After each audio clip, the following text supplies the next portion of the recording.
together very well.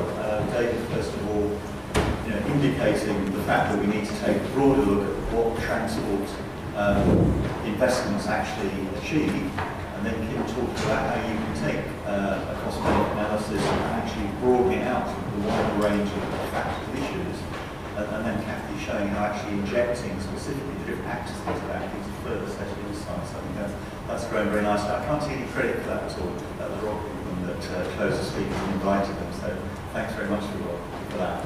So I've got about 20 minutes or so for quick questions and comments, and obviously the opportunity to come and join the speakers in having a drink afterwards. So can I have somebody who might like to have some people again? Okay, all right. So you give Rob the first choice. Well, I agree. I thought that they were all really interesting, so thank you for coming along and presenting to us. Maybe my question is for Cathy, so we'll start right at the end. What happens if you have different views from different actors on criteria and impacts? Then how do you make the final decision? Because you're going to have lots of difference that probably there's no consensus. Yeah. Of course, when you will have your different actors, different criteria, you will get in the end a view on what they are thinking. And often, sometimes you might have like, oh, for every actor, this solution is the best. Well, that's great, of course. But usually that doesn't work like that. What's good with this methodology is that the hidden agendas are gone. Because what you have usually, you have an actor saying, I want that option. Okay, and you are discussing, no, I want that option. Here you are discussing on why. What are your objectives? And so, given your objectives, you can also better understand, okay, that solution might have a negative impact for you. And then the discussion is more on how can we come along with that? Can we compensate it, or what can we do with it? So it's a way to, it's not like a decision, the decision is not made by the model. It's really decision aid and support in order to get a better view of what's going on. So it sort of helps in negotiation and trying to reach something that would achieve more of people's objectives. Yeah. Okay, next question. Right up the back there. Who's going to raise their first? Let's get the next one lined up. Somebody else just asked the question. Oh, I think we're recording it, that's why. Oh. And who'd like to ask? Yeah, okay. Sorry, it's the same speaker, and it's along the same thread. You mentioned compensation once, I think, in passing, and I wonder how the outputs from your methodology and your model, and if they've actually influenced compensation offers, not necessarily monetary compensation, and in relation to the big list of schemes in Brussels that you put up there. Could you tell who you are? Yeah, I'm Lachlan from Transport Plan. Yeah, please give him the micro, right? Because in Brussels, what do you mean with the different schemes that are there? We just have different actors, and yeah, if you mean with those different actors have different points of view. Yeah, but did you use your results to compensate people differently? Yeah, I think compensation, it's not like in social cost benefit analysis, like, oh, we have a loser and we have to give money to them. No, the idea is, well, for example, night distribution, and we looked at different solutions or different options of night distribution. For the citizens, for them it's okay. However, criteria on noise is very important. So what you will do as a government is saying, well, okay, we will be looking at night distribution only if that's not a problem in terms of noise. So in Wallonia, what they are doing, and we are helping with them with that, is we look at supermarkets where there will be no noise disturbance for the citizens. For those where they are much too close to the citizens, we say, well, that's not. But the MAMCA gave insight in that, like, what are different possible solutions? For example, before the MAMCA, what they said was, yeah, for supermarkets, it's okay, but for other supply chains, like the clothing industry and certainly for the smaller ones, well, night distribution is less interesting because, yeah, the transport operator, you might be driving at night, but at the end of the trip, the shop is not open already yet. So you get a better insight of those different actors, and you see, well, for me, what's important, and you get a better insight of all those different opinions, and in the decision room. Okay, thank you. All right. Yeah, what's the? Tell us legal out. I'm independent transport consultant. Basically retired. I had the impression that all these methods were designed to look at schemes which would already be proposed. I mean, Cathy did say something about when you look at these, somebody might come up with a slightly different alternatives. With one of your later slides, looked at selecting alternatives. I don't know by selecting you meant designing and formulating just ideas, because that's really the heart of it, isn't it? And the best method of appraisal would only select the best of the schemes to be submitted to it. So how you get those schemes is surely the most important thing. But perhaps I misunderstood what you were saying. I know I can perhaps add something that's fully true, and that was also some of my end, that at least in the Danish context, it's really important who you actually give the project to in the beginning, because then you automatically arrive at a roadside project, for instance. That's it. That was the question. Well, to come together, how do you formulate the project in the first place? Why are you looking? You've got 5 or 6 projects. Why are you looking at those? How did you get it? In other words, you've got to start with problems and then work out. And that's the most important bit of the appraisal. You may not call it appraisal, it's the most important step anyway. Well, just on that then, so Cathy's, for example, you identify different groups in terms of what their criteria are for the performance of the alternatives, but you could also use it to look at their objectives to formulate the alternatives. Yeah, and that's why I say that those 3 first steps of the MAMCA are very important, because when you are talking to those stakeholders and you are looking at what they find important, you get also new ideas on alternatives. We are currently doing a project for the rail system. The north-south connection within Brussels is out of capacity, and so they are looking at what are possible solutions. So what we did is, okay, that's the problem, but then we first identified what are the different stakeholders, and together with those stakeholders we discussed what are possible solutions for that problem. So indeed, yeah, stakeholders are not only important to look at how good is the solution, but also to give an idea of are all the alternatives being proposed so far, because that's very important. So that's why those first 3 steps should be done with a lot of care, because if you've done the whole approach without taking that important solution along the way, it might pop up at the end, or you might get new ideas, because you might see, well, if we combine 2 measures, we might have even a better solution for all the stakeholders. But that's the whole idea of the approach. But if you can already include the stakeholders in the beginning to also identify good solutions, that's the best. And often, like in that rail system, you're talking with experts often also, and they have the best ideas. Not only experts, but also people living there, for example, well, they have a lot of good ideas. And so that's why we want to have that participatory framework more also in the beginning to, for example, for mobility problems in an area.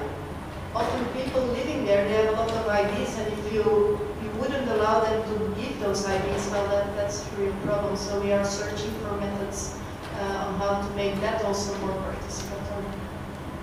Okay, right. I've got one here. Okay, Tom. Yeah, question for Kim on the. I think I thought. Sorry, question for. You said, yeah, question for Kim. Your name. Sorry, Tom Worsley. Question for ITSEs. Question for Kim on what I think was a really interesting presentation, and it's the slightly more boring part. It's about the uncertainty part. Standard practice now is to add a contingency to costs. We did that for the Crossrail scheme, and it came in spending its contingency. During the recession, we ought to have saved money on the budget, not spent any of the contingency. How can we provide better incentives? Or is that something we can't do through the appraisal system? We've got to do something different to provide the incentives, but we shouldn't really be adding a contingency just on every scheme. And as a Dane, you know a lot about cost overruns and how it's going with this. Well, I guess the short answer is that I don't personally find it a good idea to add incentives, but history, at least in Denmark, have actually shown that we have had zero cost overrun after we did it in 2007, at least for both projects. So it's difficult to actually burn through and say it's not a good idea to do it or whatever. But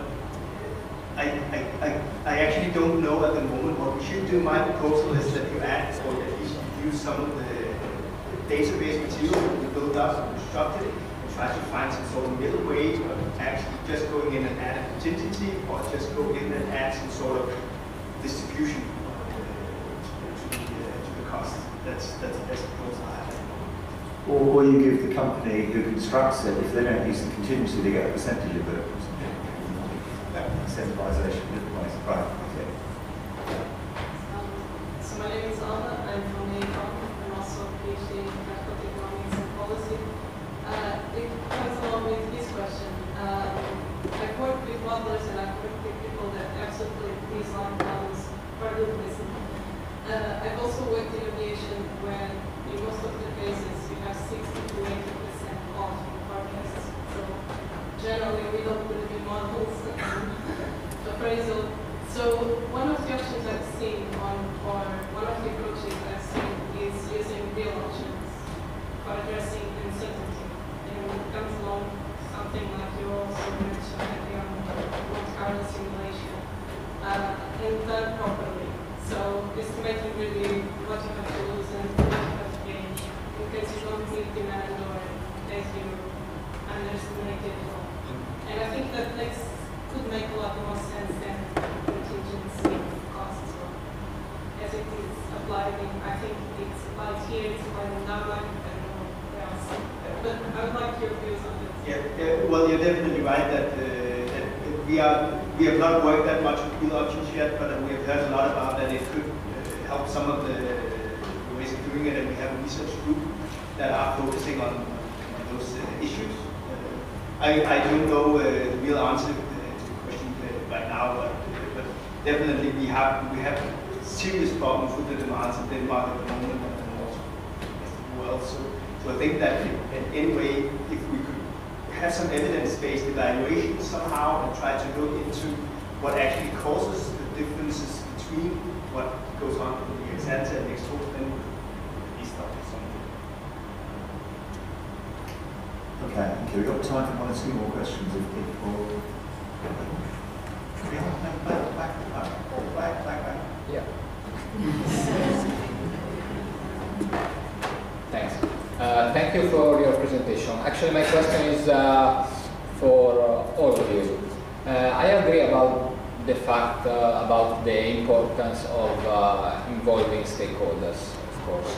But I'm actually wondering how we can involve stakeholders, because in the example that Professor Macharis presented, there were just 3 stakeholders. Before the Northern Line extension was mentioned, actually stakeholder analysis for that project has shown that there are about 200 stakeholders. So I'm really wondering how can we involve everybody in a workshop, and if we decide that just a few groups have to be involved. I think this is another important decision, a very critical decision, because there is a risk that we can give to some groups too much power. Maybe we can also further increase power imbalance in the decision. Okay, could we just leave it there, I think? Yes. We're just wondering who you are. Could you just... Marco Dean, UCL, PhD student. Right, okay, let's start with And he's our cameraman. Yeah. Yeah, I'm very impressed. And yeah, in my example, just 3 stakeholder groups. It's also, I take this one because, yeah, if I have to explain like 10 groups, it's a bit long. So it's more like an illustrative case here. What we do in order to say, well, this is a stakeholder group, we say, well, a stakeholder group is a group of people who have the same criteria. They might be have different weights, but they still should have the same criteria.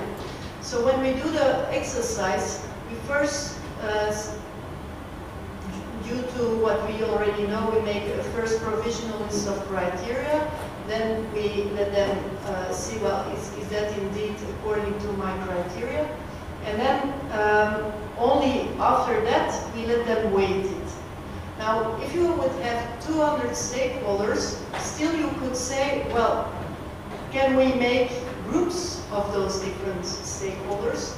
And so then you would have a more structured way of looking at it. And why would you put them in groups? Well, when they would have indeed the same criteria, and that's easily to check. Yeah, I agree totally with you, but the problem is that resolving a conflict actually is different from identify a sort of average between the different positions. It's something that is more related, at least according to me, to identify a common perspective, a meta perspective that encompass all the different perspectives. And this, when you have to deal with 200 groups, is going to be quite difficult, if not impossible. I think that's an ideal thing to pick up over a glass of wine or something. Yeah, but that's the ideal world, of course, that you would have a common group. In a multi-actor, multi-criteria analysis, why we developed known software is because if you would have the same idea as a normal multi-criteria analysis, you would be able to weight the stakeholder groups. And it's a bit also in your question there was, yeah, should we have then different weights? In my opinion, not. The idea is just to have, given all the stakeholder groups, that they have the same importance. Because if you would say, well, we take you into account, but your weight is less than another group. Well, no, I didn't. That's the whole idea that's done. And what you saw maybe in the figure is that you could come to a final ranking even if you take all the different stakeholder group and make an average. Well, again, that's not the idea. So in your ideal world, you would come to a scenario which is good for everyone, but yeah, in the real world, people have different objectives, and what you can already try is that they see, oh, that's right, you are for that option. And oh, you have a disadvantage, so let's try to do something about it. That's the first step to come to a whole common idea of what the main solution should be. And that's why I think that whole process of looking at who's involved and what are their opinions is so important to get to such a consensus and to get to a supported implementation. Okay, thank you. That's all right. No, thank you very much. I mean, that leads into all sorts of interesting things about the ethics of policy making, doesn't it? Because if one stakeholder group is one person, another one is 1,000 people, there are all these issues. But I think that's an ideal. Is it a quick question? Can we make it a quick one? James Laird, University of Leeds. Thank you very much for the good presentation. I have a slightly, not a direct question about your presentation, but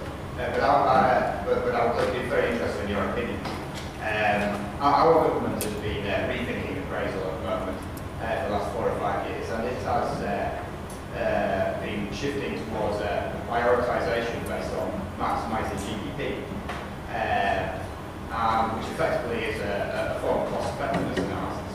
I was wondering what your opinions on that sort of appraisal process is. Okay, maybe Kim. Well, I'm going to go down the table, but all right, we'll start with the other end. I mean, I guess the British system is to identify who is up to the making the decision. And for a national transport project, it will be the Secretary of Transport, possibly cabinet or higher level. Local schemes, it will be a local authority, and so forth. And then the process of discussion and debate feeds into that decision making. It may be some formal inquiry process or a hybrid bill. So I think views are being tapped not in the formal framework that we've discussed, but in a different sort of way. But then the question is, well, what is your main objective? And if ministers elected in Parliament to represent the country say, the main purpose of transport investment going forward is to boost economic growth, you can have a debate about that, but if that's what they want to do, that's their privilege. And then our job as professionals, I think, is to provide them with decision-making machinery that's relevant to that. And the reason I was placing emphasis on transport needing to change in land use and enhancement of values is that seems to me to relate very directly to the objective of GDP growth in the way that traditional welfare economics didn't. It all depends what you want to do. If you want to think about, for example, reallocation of subsidies or concessionary fares for older people or rural bus services, then the welfare economics framework, plus involving all the other players, will be highly relevant. So it's choosing the decision-making framework, including the economic elements, to meet the overall political purpose. Do you want to anything? No? Okay. Well, that's worked out very nicely because, one of the key transport parameters we deal with are the distance decay effects. The further away, the fewer people travel. And we had a time decay effect this evening on the basis that the person who spoke last got most questions, the person who spoke first got few questions. So I'm glad I was going to ask you to finish off anyway, David. So that worked out very nicely. So thank you very much for coming along. We can all go and drink now. Please do join us and wait till the traffic's ready, wait till all the buses are empty and everything. Thank you very much to our mic organisers. Thanks very much to Rob for organising, and particularly thank you